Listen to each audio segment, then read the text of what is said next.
Today, we have four panelists with us: Aditya Dongre, Shamita Suresh Kumar, Kavish Shetty, and Rupal MS. I invite Aditya to start the conversation. Good evening, sir. I am Aditya Dongre of Class 9 IGCSE.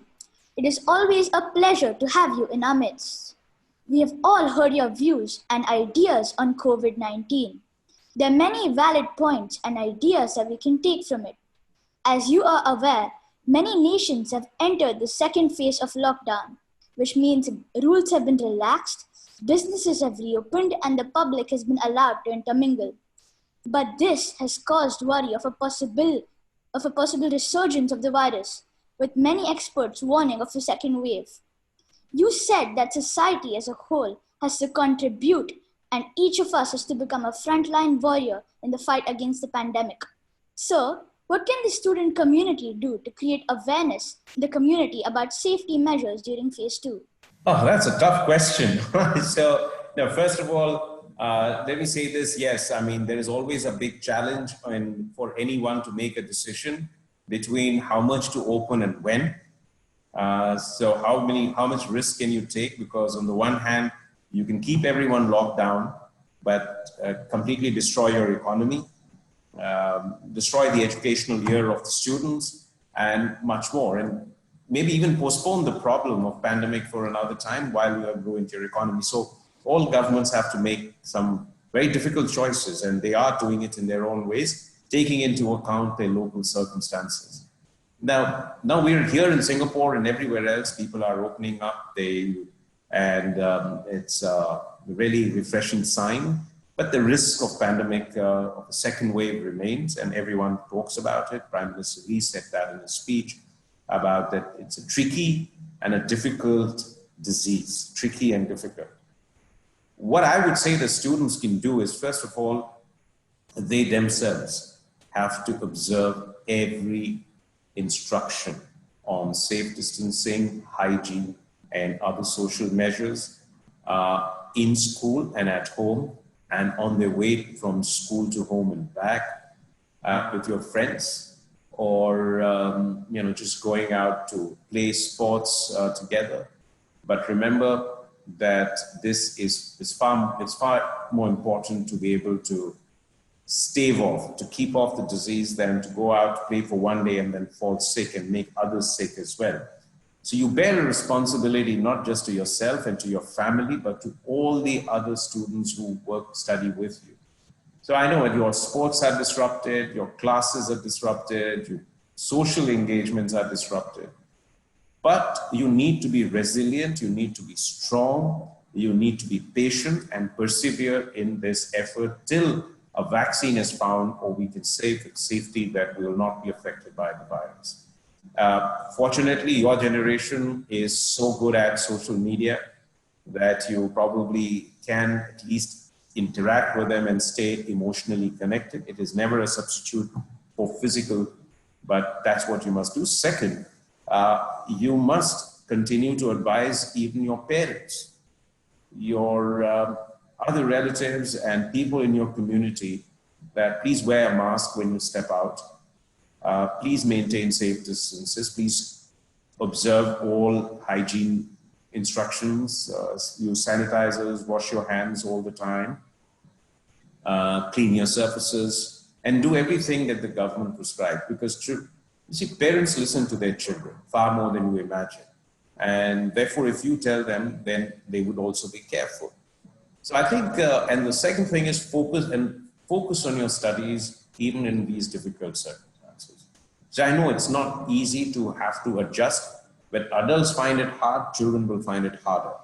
But adjust to it, because even in these circumstances, your goals must remain clear and you must continue to pursue them despite all these temporary challenges. A year later from now, maybe a year and a half from now, all this will be behind us and we'll be going back to doing the things we always liked doing, going out to watch a movie, going out to play, maybe going out for a concert, and all the wonderful things that we like doing. But in the meantime, stay strong, stay safe, be patient, and accept the situation, and don't feel upset about it.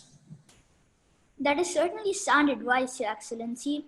I think I speak for the audience here when I say that we will try our level best to execute those ideas. Thank you. Hello, sir. I'm Shamita Suresh Kumar. I'm a first-year student of IB. I agree with you when you said the sense of us versus them is pronounced in this era, and we need social empathy even more. COVID-19 has had an adverse impact on various segments of our society. The hardest hit among them were the lower strata of the society, comprising migrant workers. Many were quarantined, which affected their livelihood. You observed that they faced social, economical, and mental challenges as a result. In the past, students and teachers posted a lot of videos to boost the morale of this community and to reach out to them to show them they're not alone. I'm sure the High Commission of India also did a lot to engage with them and reassure them in every way. Going forward, is there a way students and teachers can work with the High Commission to help out migrant workers? That's a good question. I think more than us, I think, we should work with the Ministry of Manpower and the Migrant Workers Center, which has been set up by the Ministry of Manpower. Now, why do I say this? I say this because, as you see, the migrant workers living in dormitories include workers from not just India, but also from Bangladesh, Myanmar, China, Vietnam, and other countries. We should not give the impression that we're only concerned about Indian migrant workers. We should be concerned about all of them. And which is why when many organizations approached us in the past 2 months, that why can't we work to do something for the migrant workers? I would say that, look, I'd like you to go to, there are many NGOs who do it, but for the sake of, neutrality, we said, at least let's work with the non-government organizations set up by the Ministry of Manpower, which is the Migrant Workers Center, which is associated with them. So we directed the organizations to them to see how they could work. And it would not be a good idea to discriminate between those who come from India and those who come from Bangladesh or from other places. Now, so we'd be happy to connect you to students to the Migrant Workers Center. They'd absolutely love your initiative. This is a great thing for you to think of and to do, and for the entire school student community to want to help the migrant workers. And remember that, there are different, and it's best to ask what they need rather than, it's not always material things. As you said rightly, just talking to them, sending them video messages that we think of you. There's nothing more valuable to a person than that someone is thinking of them beyond their own work. It gives you a sense of importance, a sense of belonging, a sense of identity. So all of this is very important. And so I'd say that, we'd be happy to work with you. And we on our part also work with the Ministry of Manpower. Because we resisted the temptation to say, okay, here are my Indian workers. I said, of course, we will look after them if you ask us to send them back or to give them accommodation, to give them shelter, to give them food, because they are our responsibility as Indian citizens. Right. But we always went by the guidance of Ministry of Manpower. Because Singapore government said, remember what Prime Minister Lee Hsien Loong said. He said Singapore will treat migrant workers the same way as we would treat our own citizens, right? It's a great thing to say. How many countries would you find the head of the government saying, I would treat foreign workers who are living in my country the same way as I would treat my own citizens, right? So the Singapore government wanted to be in the forefront. We didn't want to give them the impression we don't trust you and we'll do our own thing. And we also tried to work with them without distinction between Indian and other workers. We had an equally strong message for workers from the others, and they appreciated it. So as GIIS in Singapore, you should be working with the local organizations for the entire migrant workers community, not just those who are from India. We all have our empathy with those who are from our country, that inculcate here the value that we belong to the entire society. Thank you, sir, for your valuable suggestions. These small deeds of kindness will certainly uplift the morale of these people during these trying times. Exactly. No, and I'm glad you're all doing so much for them. So it's really, really very, very heartwarming to hear this. Hello, sir. I'm Kavish Shetty. I too am a year one student of IB. I have been listening to your speech intently. You pointed out that many contributed in their own little ways to help out during circuit breaker conditions, ringing temple bells, clapping in appreciation for frontline workers, etc. Frankly, COVID-19 has been a wake-up call for everyone around the world for a number of reasons. We learned tough lessons on cleanliness, on kindness, on mutual respect, and more importantly, on extending help to one another. But other than that, what are the takeaways from a situation like this, and which will help us sail through future challenges that we may encounter? It's a very, very good question, very thoughtful question. So, of course, we've all seen what we can do at our micro level. There are a number of takeaways from this. Let me go it step by step. One, of course, is at the national level. We do all need to make or work towards a more equitable society. I mean, you've seen that, as one of your colleagues said, when the world stops and work ceases, the workers and the poor are the worst hit, right? And we've seen that across the world. So we have to pursue a world that is more equitable, more just, and more inclusive, and where there are opportunities for everyone. Second, we have to have human beings at the center of our development. It is not enough to pursue growth. We say, okay, let's have an 8% growth or a 7% growth or a 10% growth. But we see, what does it mean for human beings? What does it mean for my people in terms of their lives? You can have a statistical growth rate of 8% in which 10% of the population grow at 20% and the rest of the population see incomes growing at 2% or something.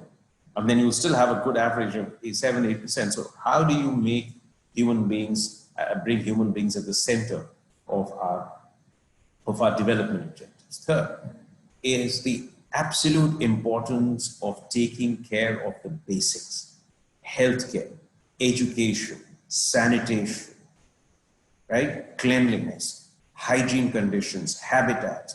These are the ingredients that build resilience in society. See, Singapore has had a mortality rate of 0.1%, maybe the lowest in the world. But yet it has, one of the oldest populations. So how has that been possible, that it has so low mortality rate? Because of the conditions it has created, right? Then at the national level and at the community level, we have to make sure that we are prepared for pandemics, for disasters of any kind. You can have natural disasters which can be just as severe. So what is our response system? What is our mechanism? See, Singapore drew the right lessons from SARS, and therefore it was better prepared. At the international level also, there is a lot of things that the world needs to do. The one takeaway from here is that there was absence of global leadership. You didn't see anyone taking the lead and saying, this is a global problem and we need a global solution to this. Each country fell back on itself for me and myself. That doesn't help. It is the absence of leadership. It is the absence of collective action which actually makes the problem worse. I mean, countries were holding on to their medical supplies. Countries were shutting down borders at short notices. There was very little information exchange initially. There was very little exchanges and support in terms of medical supplies and coordinated response. It slowly started picking up. And when it did, you could see what a difference it was making. Third, The takeaway is that the world still has to get back to focusing on sustainable development goals. And there is a need for much greater multilateral coordination and cooperation between countries to achieve a level of resilience in this world. When I say resilience, it means that if you'd had this pandemic and if there was, let's say, a global chain of distribution centers which had the masks, ventilators, which had medical supplies, which could be distributed to all the affected areas quickly, run by WHO as an international organization in which every country, rich and poor, had contributed, we might have had better responses. Finally, in terms of financials. Now, you've seen Singapore is a rich country. It has been wise. It had built up a big reserve of funds. So it could dip into those reserves and do something with it. I mean, provide support for families, workers, businesses. Now, majority of the countries are poor. And they don't have the resources to respond to this. So how does the world community come together to take care of those who are not so well endowed? Why do I say it's important? Because none of us is safe until all of us are safe. So if the infection is controlled in your country, but it is still spreading and uncontrolled in, say, country X, it can come back into your country. It will come back. Because how long are you going to keep flights banned? At some point, you'll have to allow people to travel back and forth. So it's very important. It has shown us that human beings can say what they want in terms of achievement. They've been defeated or been challenged by an invisible foe, which is as ancient as the beginning of this world. For all our progress, we have been unable to deal with a virus which is essentially primordial or ancient. And it's a problem that has existed for centuries. And we seem today as incapable of dealing with it as we were hundreds of years ago. Maybe our mortality rate is low, but the world came to a stop. So it's important to focus on what is the nature of development? What do we mean by progress? How is it that in the 21st century, when we at the cutting edge of technology, when we have wired up the entire world, we're unable to deal with an invisible foe?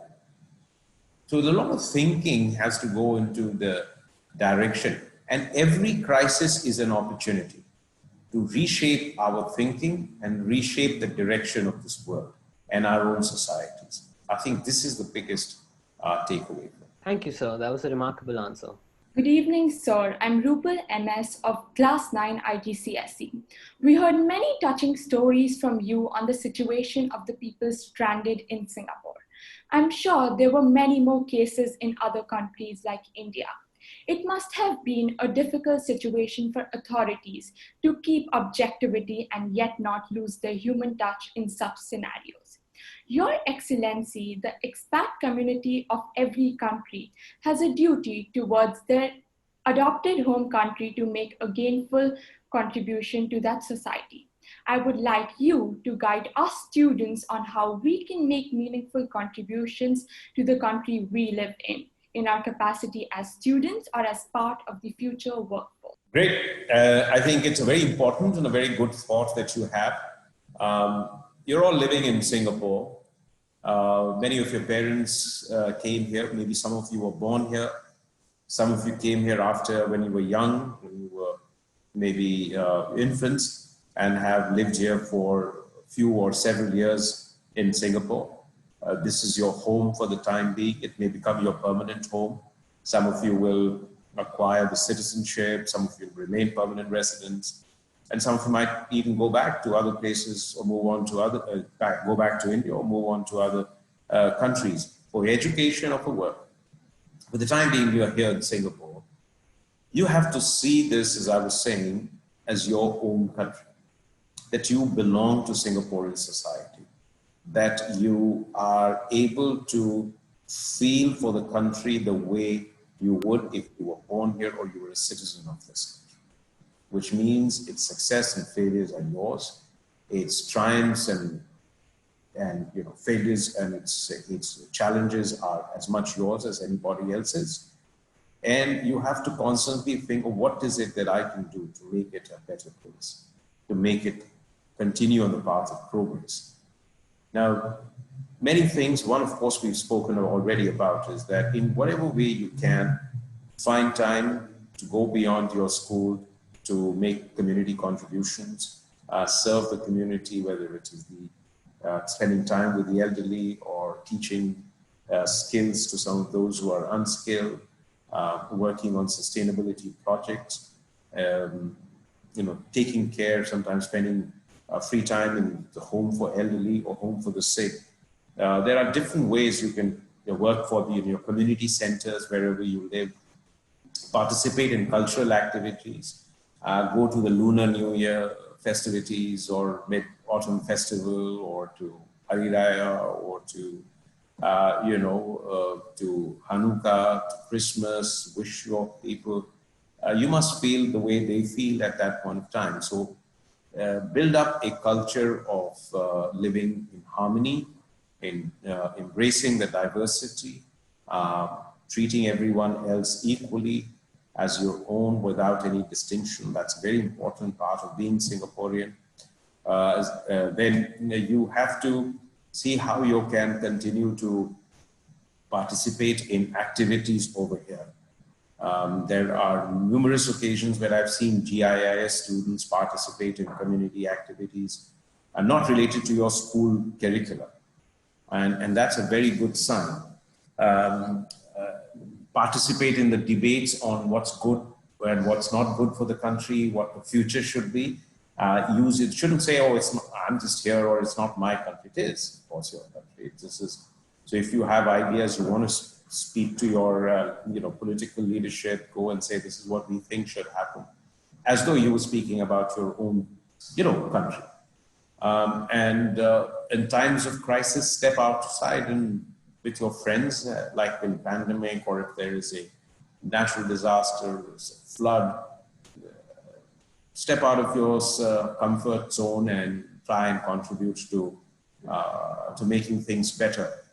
And eventually think of a future where you say, okay, what is it that I do, whether it is in innovation, public service, whether it is in professional career, in arts and pursuit of arts and culture. Always do this not just with the purpose of what I'm doing for myself, but how does it help make my community better, as means your surroundings, and how does it make the country better?